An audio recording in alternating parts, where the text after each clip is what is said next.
Welcome to Leading Ladies of Rio Rancho, brought to you by the Rio Rancho Observer.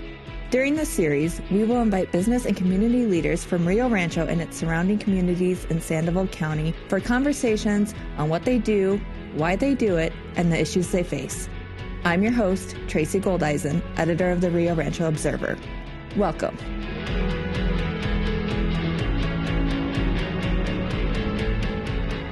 Hi, everyone. We are here today with Neal Shotwell with Creative Crossroads. Neal, thank you so much for coming in and joining us for this episode. How are you today? I'm great, Tracy. Thank you for having me today. So do you just want to start off by talking about what Creative Crossroads is, how it came to be, and your role within the organization? Absolutely. So Rio Rancho Creative Crossroads is a multidiscipline community arts organization that I founded in 2013 with a very talented composer and artistic director and music person in Albuquerque named Aaron Howe. And we started with youth chorus for ages 6th grade, junior high, and high school, right? Mm-hmm. Like so, because chorus is pretty easy to put together and pretty cost effective. So it was a good way to get started. And that's what he does mostly as a living. And then we kind of started to branch out. It turned out that there's not really any other art organizations in Rio Rancho, and there were a lot of people that are really interested in the arts. Right. So artists approach me all the time about how can I start a nonprofit or how can I do something. And what we do is we just umbrella them in instead of having them start a nonprofit. And then they kind of join the ranks of Rio Rancho Creative Crossroads. So now we have 3 choruses, we have a theater group, and we have some visual and physical arts programs too. Okay. And speaking of, the theater group, it's Rio Rancho Community Players, if I'm not mistaken, is one of them. Rio Rancho Players Community Theater Group. Sadly, it's too long a name, but yes, it's really hard to type. Yeah, and they have a big production coming up. They do. So they are getting ready to do their 6th production. Okay. I think most people in Rio Rancho don't realize that there's theater in Rio Rancho, but there is. And we have been doing it for a little while now. So they are opening Arsenic and Old Lace on April 27th, which is a Saturday night. Okay. At the end of the month. Mm-hmm. Pretty classic dark comedy, if I'm not mistaken, right? It is a very classic black comedy, dark comedy. If you're of a certain age, you'll know it from the movie that Cary Grant was in, that starred in. But it's basically about 2 older women who are serial killers. And oh, my. And they're doing it for the good of the people involved, they think so, but they sort of poison men that come to live in their boarding house on a regular basis. So, yes. That is dark. So you think to yourself, well, that's not really going to be that funny, but it is quite comical. It's a very funny piece, but it's really traditional. I mean, it's from the 30s or 40s. I forget when it was written, but so you have to refresh a little bit of the language and stuff, but it'll be fun, I think. And a lot of people are familiar with it. Yeah. So, yeah. And I believe there's something like 9 different performances people can catch of it. We do run for 9 shows over 3 weekends. So it opens that Saturday, the 27th, with what we call our opening night gala. And we are Matucci's Moderno in Rio Rancho is catering small plates and dessert and stuff. And then we'll have live music and things like that. And then you can meet the cast after the show. The tickets for that are $40, and that includes all of the food and then the show as well. Yeah. The regular shows run the next couple of weekends, Friday and Saturday, and Sunday, either at 7:30 or 2 o'clock in the afternoon. We have a variety of matinees and stuff. Okay. And they are dessert theater also. So. Okay. Mm-hmm. And where are those shows being held at? We are performing right now at St. Francis Episcopal Church in Rio Rancho, which is at the corner of Cabazon and golf course. Okay. Yeah. Mm-hmm. But it's my understanding that there is a search on for a permanent location for the group to perform? Very much so. I do want to mention, though, before we go too much farther, that the last show of this Mother's Day, we're having Lily and Liam is catering a Mother's Day tea during the show also. And so How lovely. Yeah, so the ticket price for that is $40, but it's a great opportunity if you take your mom to have a nice little sneaky snacks and some treats and then watch a fun show too. Okay. So then, after that, back to a space. Yes, there is currently no performing arts space available for community art programs in Rio Rancho. So we are looking for a space. We are teaming up with R4 Creative, which is another nonprofit in Rio Rancho. They do STEM programming. And we are merging together, not merging our programs so much. We'll run each programs individually, but creating a STEAM Center for Excellence is what we're going to call it. That's adding the A for arts to STEM, right? And we're going to try to build a site or find a building to house a site where we can run both of our programs together and do some crossover. There's a lot of crossover between STEM and the arts. Right. So, yeah, and I knew you had mentioned that at one of the ladies' women in leadership luncheons. So I was going to ask you about that, but you beat me to it. Oh, sorry. I never miss an opportunity to talk about the STEAM Center because we both really would love to do it. I mean, Shelley does a lot of, competitions, big competitions. She has a Rubik's Cube competition that people come from all over the world to do. And then she has a lot of robotics competitions. So she needs a big performing kind of space. Right. And she does most of that during the week, during the daytime. And we need a big performing space, but we do most of our stuff at night and on the weekends, right? Like, so normally you would have a building that would sit empty a lot. This way, if we kind of merge together, we can share it. And we share expenses, right? Which means more money for programming. So that's kind of our hope. Right.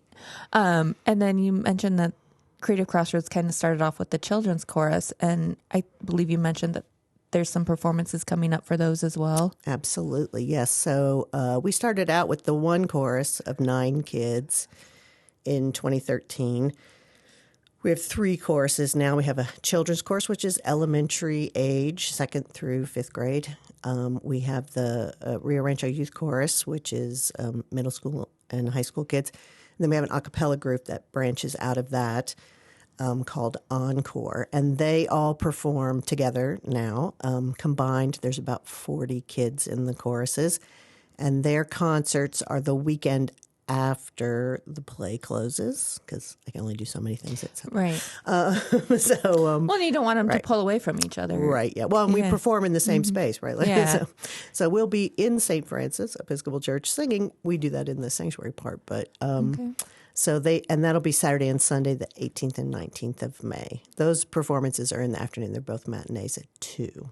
Okay. And they're a lot of fun. I mean, if you've never seen these kids perform, you'll be shocked and impressed to see how quickly they come from, because we don't audition or anything like that, right? Like, so a lot of kids come to us who have never heard live music even. Do you know what I mean? Like, they've only heard recordings, right? Like, so they don't know about tempo or beat or style. How to read music. They definitely, right. And we don't make them, they'll eventually, if they stay in, they'll start to get the hang of it. But we don't teach that per se. It's really more meant about learning about music and rhythm and performance and, problem solving, because every live performance is a problem. So you have to figure out how to work your way around things that happen, right? And probably just even more socialization, getting out of your comfort zone. Absolutely. Those life skills. Yeah. Well, I didn't really think about that in the beginning. Like, we were really just thinking, oh, of course it'd be fun. Yeah. But then later it turned out that's really kind of probably the biggest part of the program, even for the players. That's all ages, right? Like, that's not specific to kids. But when you open it up to the community like that and you say anybody can come, and, we don't really charge any fees for the theater or anything like that to participate in backstage or on the stage. And we do charge small fee for the choruses, but we also give scholarships and payment plans and stuff. So there's no reason why you can't participate, right? We'll find a way.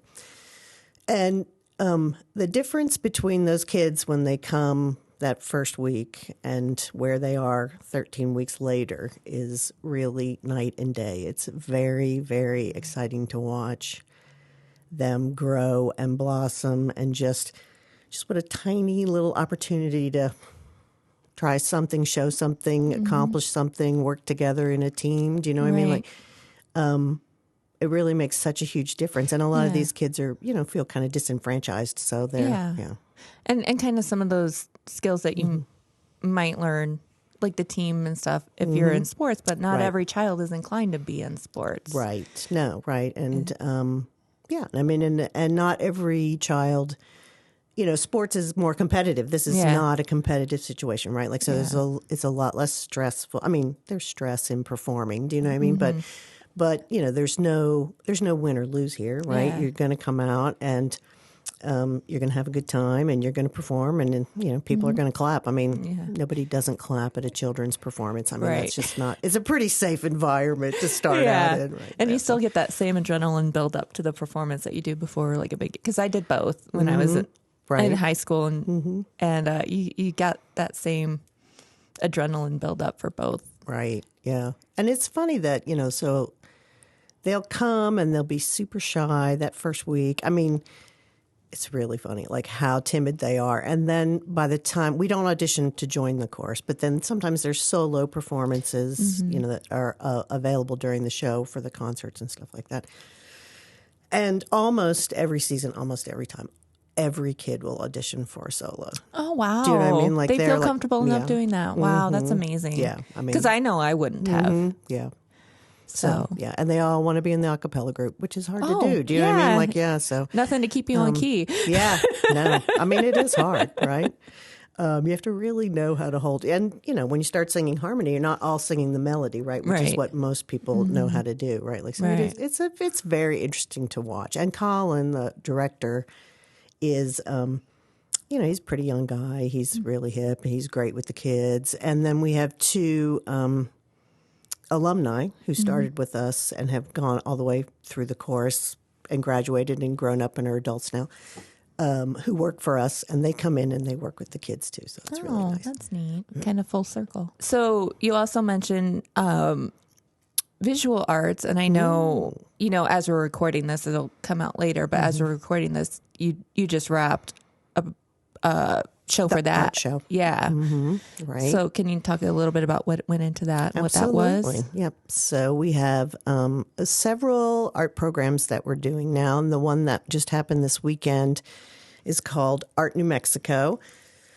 This will be our third year participating in that, and that is a art extravaganza that an organization down south called Creative New Mexico picks 9 cities in New Mexico, and we all do art things on the same day, right? Like, so it's like a big event in 9 different locations. And they try to pick places that aren't really that well known for art, which is how Rio Rancho gets involved anyway. Right. So, we just did that at the Sandoval County Administrative Building. We had about 25 artists and crafters there. We had a great turnout. A lot of people came. The choruses rehearsed there that day, so there was a little bit of live music and got an opportunity to see that. It's a fun event. It's free for the artists to participate, and it's free for the people to attend. So it's a good opportunity for local artists in our area to show their work and sell their wares. And again, there's just not very many opportunities to do that in Rio Rancho. Like, you can do it in Albuquerque or Santa Fe or whatever. Or even Corrales, too. Right, yeah. Placitas, Yeah. sure. I mean, all around us. Everybody, there's art all around us.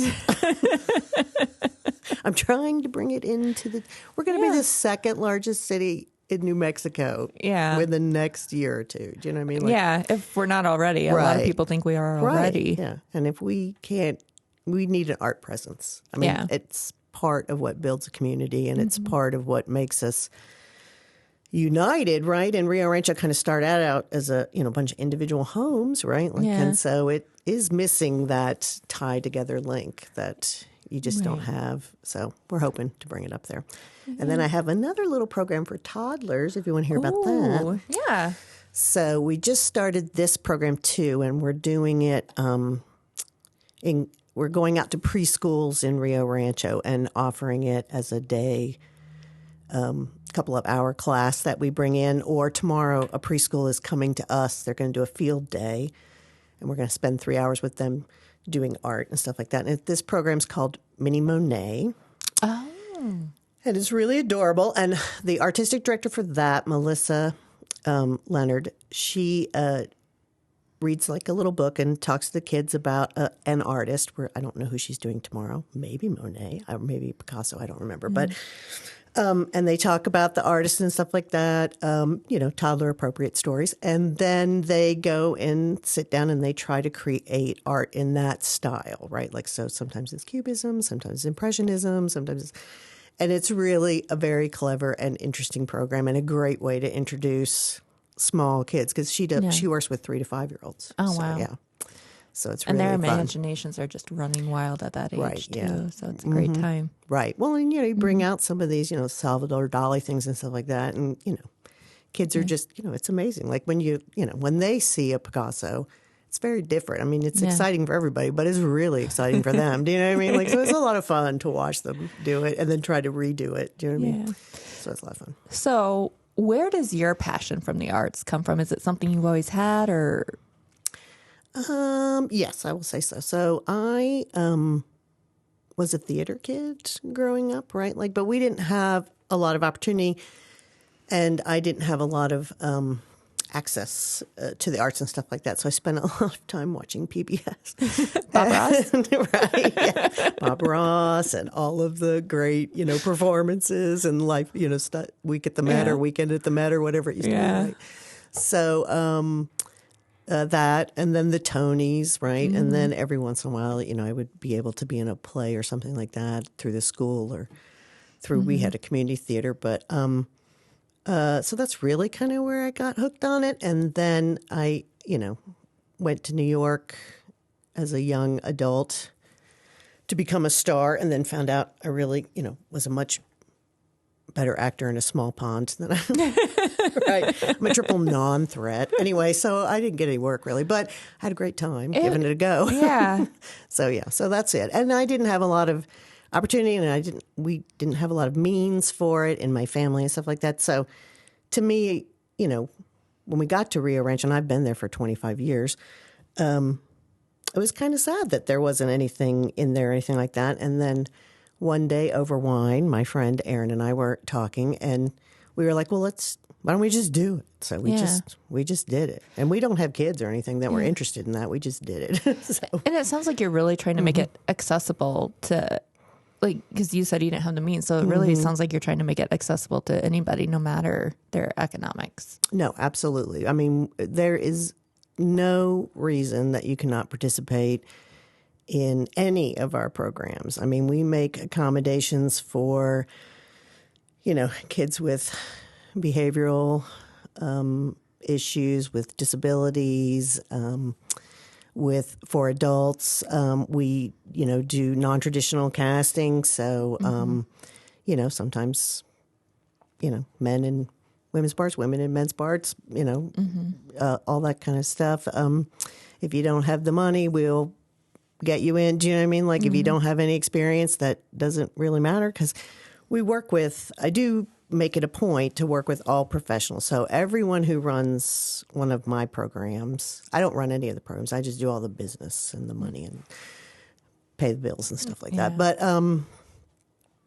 they're all professional artists in their field. So we have a professional artistic director for each program. And then in the choruses, even now, because they've been around a little bit longer, we branch out even more. So they have a full-time accompanist that works with the artistic director. And then when they do the concerts and things like that, we have, if we need it, and every concert does, right? If it calls for flute, then we'll have a flautist. If it calls for a 3-piece band, we'll bring in a 3-piece band. You know what I mean? Like, so we spend a lot of time making sure that the programs are really high quality. I mean, but that everybody has a chance to do it. It doesn't matter. Yeah. Right. Who you are, where you came from or anything. And so you mentioned kind of the business side as a nonprofit. where do you get your funding from? Is it a lot of grant writing for you then on the business side, or how does that work? Yeah, so I'm currently the volunteer executive director. We do pay the artistic directors and the musicians. Like, it's my part of my mission to make sure that artists get paid a realistic wage and a right. You know, I don't ask people to work for free for us. Right. So I do that. No, instead, I work for free. But anyway, so I spend a lot of time writing grants. I have two ladies now that help me write grants. We sell tickets to the shows, which we try to keep those prices low too, but that does help a little bit. Yeah. Concessions. You can buy ads in the programs. Sometimes we get people, we're always looking for businesses to sponsor a play or a season or, a concert. We have a lot of different channels. We don't get all of our money from one place. We work really hard to keep it, diversified. So we don't have to worry about losing it all at one fell swoop. Right. If something doesn't come through like you thought it would, you still got some backups. Yep. And it also helps, keep it spread out through the year so it doesn't all come in one lump and then you don't have anything later on. So, but, we always need individual donors, certainly. Yeah. We're members of Token Ibis, which is a strange little foundation in Albuquerque that gathers money from corporations and other foundations. So they're like a regular foundation that distributes money to nonprofits. But they do it, it's a member-driven system. So you join Token Ibis as an individual, you or I, by putting your name and your email address in there. And then they give you a tiny bit of money every month to donate to any local charity that's on their list. And they have about 40 local charities like, Children's Grief Center and Read West and us. And then local people can decide where to distribute the money instead of it having to be a grant writing process and stuff like that. So that's kind of a great time saver for me and actually a good money raiser too. It's an interesting model and a really cool program. So I encourage you all to take a look at it. But anyway. Yeah. Okay. And then if somebody wanted to get involved, what's the best way? Absolutely. So, obviously we have a website, which is rr-cc.org. That lists all of our programs, all of our information. There's a contact button there. There's a donate button there. There's this place where you can sponsor. There's a place where you can buy ads. So anything you can possibly think of. You can also sign up for our newsletter there. We try to do that bi-monthly. And that keeps you apprised of when we're having auditions for a play or when tickets go on sale for a play or when the concerts are coming or when we're taking new members.